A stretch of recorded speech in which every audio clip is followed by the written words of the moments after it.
Here's how to troubleshoot if Call of Duty Modern Warfare 3 or Warzone isn't launching on Steam.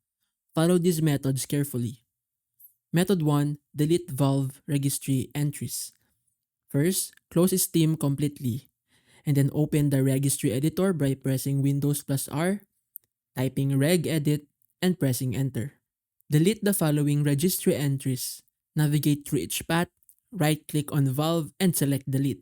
So these are the three paths you want to delete. And after you do that, start Steam and try launching Call of Duty again. Method 2. Download additional files via SteamDB.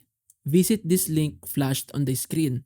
Now, click Install and it will download the required files from SteamDB. After installation, make sure that cod.exe file properties in the games folder is not run as admin. And finally, launch the game to see if this resolves the issue.